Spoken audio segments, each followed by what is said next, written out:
그렇잖아요. 완전 천천히 하나씩 한번 얘기를 해보죠. 일단 송 기자님이 말씀하신 그 책 내용 비극의 탄생에서는 총 12가지 혐의에 대해서 이야기를 하셨어요. 주요 내용을 좀 간략하게 좀 집어드리자면은 박원순의 직접 행위로 지목된 6가지, 또 서울시장실 동료 직원들의 혐의 6가지에서 총 12가지를 말씀해 주셨는데 책에서 말씀하신 내용은 타 방송에서 많이 말씀을 좀 하실 것 같기도 하고요. 저희는 좀 더 좀 다른 관점에서 또 심층적인 부분에 대해서 좀 이야기를 끌어가 볼까 합니다. 물론 저희 열린공감TV가 단독으로 취재했던 내용들도 있기 때문에요. 해당 의혹이 있는 혐의들에 대해서는 또 일부 중첩되어서 질문을 좀 드려볼까 합니다. 자, 먼저 첫 번째 질문인데요. 김재련 변호사와 일부 여성단체는 지난 박 시장의 발인이 엄수된 날, 7월 13일이죠. 하필 꼭 그날을 잡아서 왜 1차 기자회견을 했는지 참 의문이에요. 아무튼 그 당시 핵심 내용 주장들을 좀 보자면은 뭐 엄청난 위력 속에서 거부나 문제 제기가 어려웠다. 성추행이 4년간 있었다. 시청 내부의 도움을 요청했지만 묵인당했다. 음란한 문자 발송 등 가해 행동이 심해졌다. 또 부서 변동 후에도 개인적 연락을 지속했고 전형적인 위력 성폭력 특성을 갖췄으며 철저한 진상규명을 원한다. 2차 가해 추가 고소하겠다. 고소인을 보호하겠다.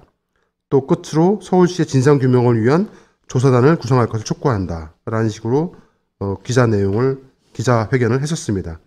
그리고 나서 바로 이제 그날 SBS 보도를 통해서 피해자가 고소인 말고도 또 여러 명이 있다라고 이제 가짜 뉴스를 보도했어요. 명백한 가짜 뉴스였습니다. 종편도 아닌 공중파 방송에서 말이죠.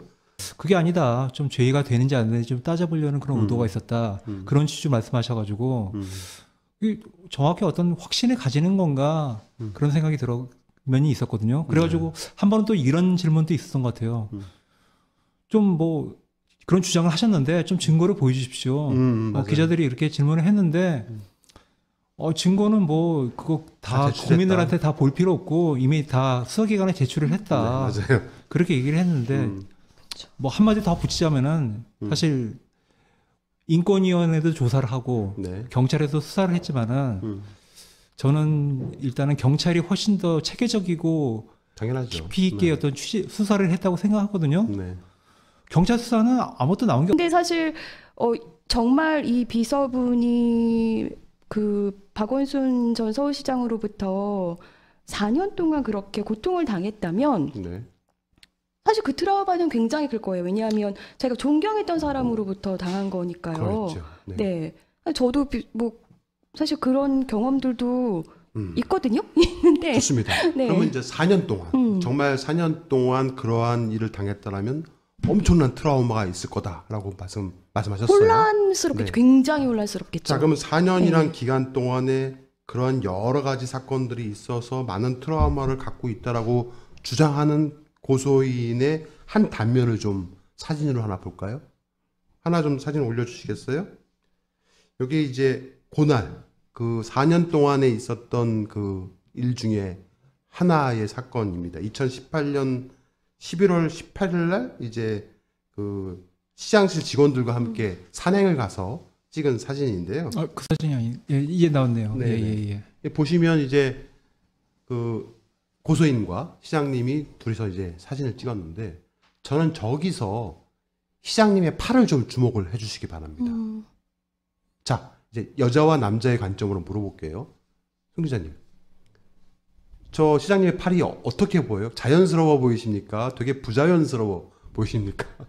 그냥 포즈 취해달라는 대로 취해주신 것 같아요. 그런 것 같아요? 네. 저는 굉장히 부자연스러운 것 같거든요. 저 시장님의 팔이.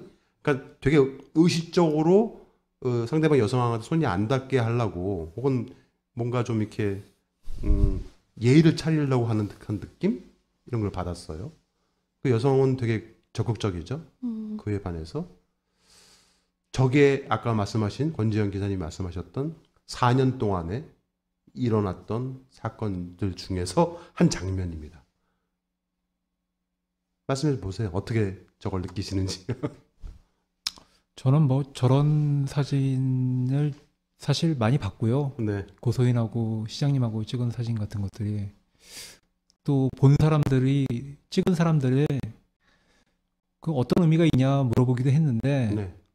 그냥 굉장히 자연스러운 장면이었다고들 얘기를 했습니다. 자, 그럼 또 제가 말씀드린 거는 네. 법적으로, 네. 형법적으로 진짜 성추행이 있었을 것이다. 어렵죠?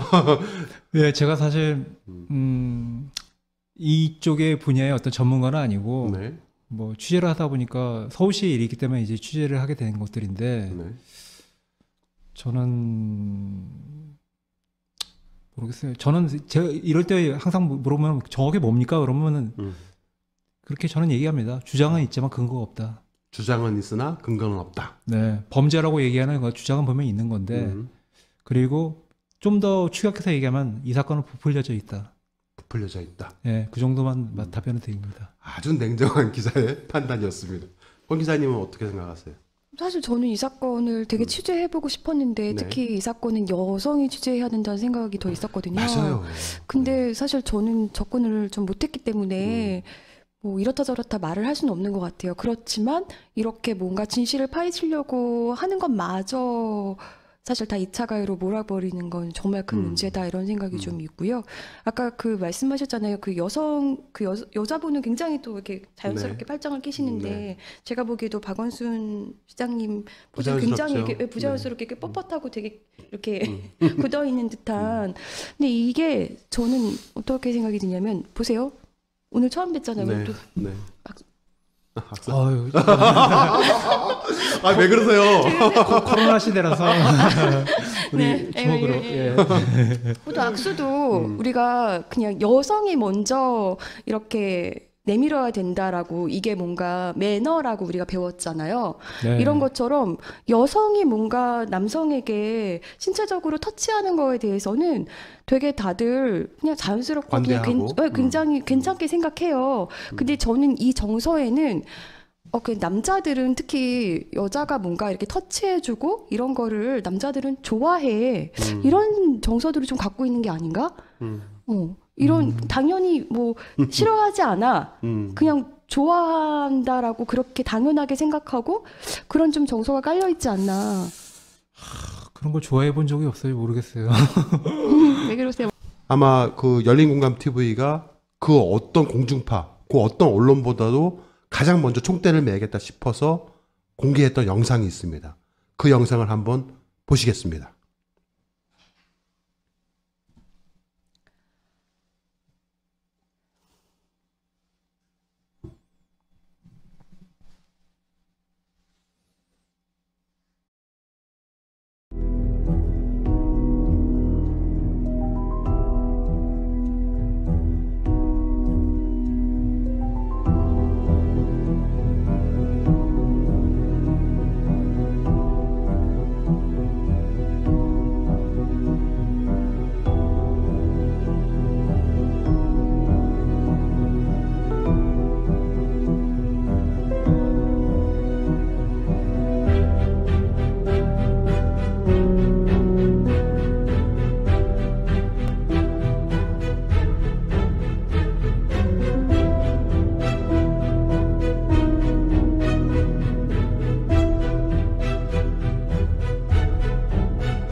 네, 저희 열린공감 TV가 제보받은 영상을 2020년 9월 17일 날 최초로 공개를 했고요.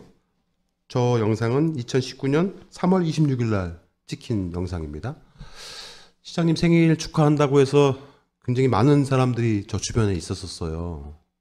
그러면 이제 그 직원들 중에서 자기보다 상사들도 꽤 있었거든요. 그분들이 다 보는 앞에서 그 서울시를 책임지는 시장님은 가장 높은 양반이잖아요. 저렇게 자연스럽게 어깨에 손을 얹고 손을 감싸쥐고 그게 과연 가능할까?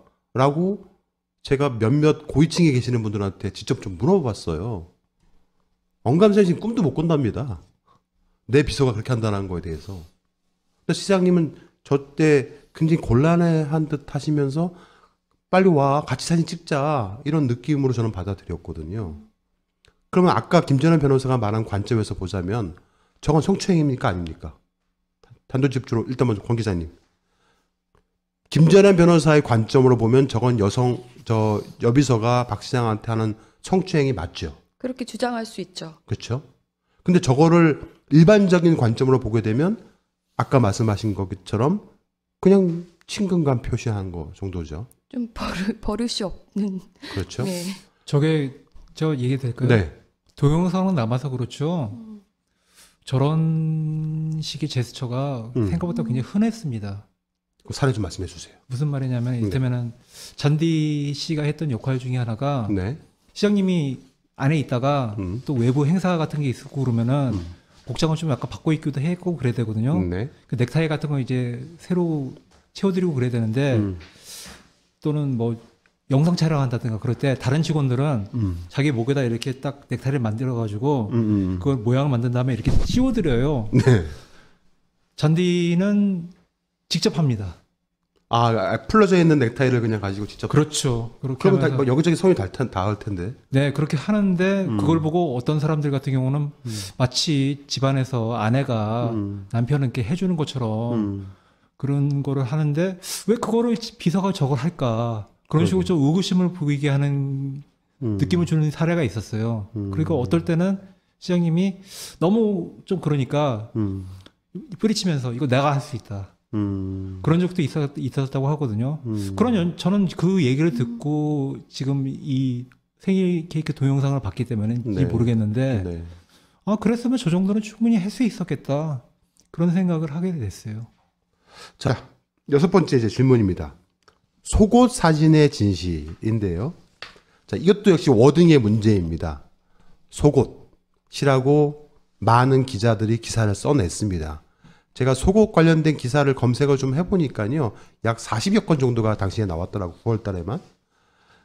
자, 이게 이제 속옷이라는 워딩이 단어가 주는 또 느낌이 되게 강하죠. 근데 저희가 알고 있는 박원순 시장님의 속옷 사진은 실체는 러닝 셔츠 차림이셨거든요. 그리고 그 러닝 셔츠 차림의 사진은 저를 포함해서 되게 많은 박원순 시장님과 연결되어 있는 사람들이 다 받아봤던 사진 중에 한 장이에요. 또 늘 그 더운 여름날에는 박 시장님은 그냥 동네 아저씨처럼 러닝 셔츠 차림으로 돌아다니기도 하셨었어요. 자, 만약에 그 워딩이, 제목이, 헤드라인이죠. 기사의 헤드라인이 러닝 셔츠 차림을 사진을 보냈다라고 한다라면 받아들이기가, 권 기자님, 어떠실지 하고, 속옷 차림이라고 했을 때 어떠실 것 같습니까? 말도 잘 안 나옵니다. 많이 다르죠. 속옷이라 그렇죠. 그러면 정말 그냥 은밀한 뭐 이런 느낌이고 뭐 정말 누구한테는 함부로 보여주지 않는. 근데 이제 러닝이면 남자분들 그냥 동네 아저씨들 그러니까 여기서도 많이 보잖아요. 속옷 차림이라고 하면 네. 위쪽보다 아래쪽으로 그쵸. 연상하죠. 네. 그럼 의도적인 기사를 쓰는 기자가 의도적으로 그렇게 썼다라고 판단을 할 수밖에 없는 거잖아요. 그런데 이제 송 기자님, 예. 이 속옷 차림이라는 속옷이라는 단어를 누가 꺼냈냐고 제가 보니까 김전현 변호사가 꺼냈더라고요. 예. 틀린 건 아니죠. 겉옷은 아니니까 사실. 그러니까 틀린 건 아닌데 네. 네. 예. 그 의도를 좀 말씀해 주세요. 그러면 네. 사실 그런 게 있다면은 변호사도 내용을 봤을 건데 네. 그 사진을 보여주기는 좀 부담스럽다면은 정확하게 묘사는 해주셨어야죠. 근데 실제로 그걸 얘기를 안 해줘가지고 정확히 이 사진의 성격이 어떤지에 대해서 굉장히 구구한 억측이 있었는데 네. 제가 작년 10월경에 이 사진을 본 목격자를 만났어요. 네. 그 사람은 이른바 이 좀 부적절한 문자와 메시지 사진 전송한 거로 이제 본 사람이 되는 거죠. 아, 봤다. 그렇죠. 피해자가 보여줬다. 정확하게만 자기한테. 그분 본 사람은 여성입니까? 남성입니까? 여성입니다. 여성이시고. 네. 네. 음. 뭐 피해자가 좀 그래도 마음 터놓고 얘기할 수 있는 그런 네. 이제 선배인데 네. 이제 불러내가지고 이 좀 약간 인적이 드문 곳으로 들어가가지고 이제 시장이 보낸 이제 문자와 이 사진을 이제 보여준 거죠. 그러면서 뭐 이 워딩이 좀 굉장히 좀 중요한 해석을 할 수 있는 워딩을 했는데 네. 안희정 사건으로 시끄러운데 다른 사람들이 보면 오해할까봐 걱정된다. 시장이 나를 손녀딸처럼 예쁘게 생각한다는 것을 나는 아니까 괜찮은데 이런 말을 하면서 의견을 물었다는 거예요. 그래서 한번 이제 쭉 봤대요. 보여줘가지고. 네. 근데 그분이 생각하기에 문제가 아주 없는 건 아니었어요. 뭐가 문제냐? 일단 제일 마음에 걸렸던 표현은 잔디 냄새 좋아 킁킁. 또 하나는 이제 업무 시간 이외의 시간에 좀 업무 지시와 상관없는 좀 그런 메시지를 보냈다는 거. 네. 그 시간대. 그리고 하지만은 그 외 나머지는 표현들은 자기가 보기엔 그냥 친근감을 표현하는 그런 표시였다. 그리고 둘 사이가 워낙 허물없이 지나는 거 알기 때문에 그게 딱히 거슬리지 않았다. 자기가 보기에는. 네. 그리고 제가 사진을 물어봤죠. 그 본 사진이 어떤 사진이었느냐. 그러니까 그분 얘기는 사실 그분이 못 본 사진도 있었을 거 아니겠어요? 네. 다 본 건 아니니까. 근데 어쨌든 적어도 자기가 본 사진은 다른 지인들에게도 보낸 적이 있는 러닝 셔츠 입은 사진. 왜냐면은 제가 진술을 받았을 때는 이미 시장이 불특정 다수의 지인에게 보낸 그 러닝 셔츠 사진 있잖아요. 네. 그게 돌아다녀가지고 혹시 이 사진이 그 사진이냐는 그런 여러 가지 해석들이 있었을 때였기 네. 때문에 네. 그걸 떠올린 거예요, 이분은요. 맞아, 내가 보고 그 사진이었어. 그런 톤으로 얘기했던 거였어요. 자, 그러면 아무튼 그 고소인이 그 지인한테, 여성 지인한테 보여줬던 사진을 포함한 다수의 문자 메시지들 중에서 그래도 그 여성이, 보신 여성이 가장 좀 문제가 있다라고 판단했던 사진은 그 러닝셔츠 차림의 사진인데 네. 그건 이미 다른 지인도 받아봤을 것 같다라고 말을 했고 그 사진이 맞다라고 얘기를 했던 거고요. 저는 어떤 사진인지 압니다. 선풍기 돌아가는 그 사진인데 굉장히 많은 사람들이 받았어요. 그러니까 내가 이렇게 더운 여름날 고생하고 있어라는 느낌을 보냈던 사진이 있고요. 자, 문자가 문제인데 문자 중에서 끝에 이제 냄새라는 얘기를 하고 킁킁이라는 단어를 쓰신 거. 네. 그게 이제 문제가 될 만한 소지가 있다고 본 거고요. 그리고 이게 참 웃긴 거예요. 지금 저희가 이런 말 하는 것 자체도 되게 웃긴 건데 그 단어 하나로 박 시장님이 이제 처음에 이 사건이 터졌습니다. 라는 그 이제 누군가로부터 얘기를 들었을 때 혹시 뭐 시장님 생각나시는 것 중에서 불미스러운 일을 하신 게 있으시 기억나십니까? 하니까 그런 거 없어. 라고 하셨다가 나중에 문제 삼으면 문제 될 만한 게 있다. 정확한 워딩이 뭐였죠? 맞나요? 문제 삼으려면 문제 삼을 수 있어. 문제 삼으려면 문제 삼을 수 있어. 네. 라는 그 문자가 이제 이건 것 같아요. 제가 볼 때는. 근데 이게 문제 삼으려면 문제 삼을 수 있어요. 킁킁이라는 단어가. 왜 굳이 그렇게 표현을 하셨는지 저도 좀 의문스럽긴 해요. 근데 이게 과연 위력에 의한 성추행이냐. 님이 제가 보는 시장님 같은 경우는 그런 신체 접촉 같은 거 특히 여성과의 신체 접촉 굉장히 네. 어려워하시는 분이었거든요. 맞습니다. 어색해하고 네. 그런 거를 의도적으로 하지도 않고 또 본인이 대선 주자라는 걸 알기 때문에 네. 이 그런 행동들이 어떻게 비칠 거라고 굉장히 잘 알아요. 그러니까. 조심을 했어요. 네. 하지만은 뭐 저는 어쨌든 지금 제일 문제가 되는 게 이 냄새조와 킁킁일 건데 네. 그 맥락이 어떤지는 좀 정확히 확인하고 나서 판단하는 게 맞다고 생각하고 사실 이 증거라는 게 뭐 이 피해자 쪽에서는 자꾸 그러니까 시장님 스마트폰 오자 그렇게 얘기하는데 네. 뭐 그럴 것도 없죠. 본인이 가지고 있을 거 아니에요. 네. 이게 메시지라는 게 쌍방향인데 상대방만이 가지고 있고 나한테는 없는 증거가 있는 게 아니란 말이에요. 그럼 본인 걸 보여주세요. 그러면은 이 맥락을 보고 사람들이 상식적으로 판단할 수 있겠죠. 예.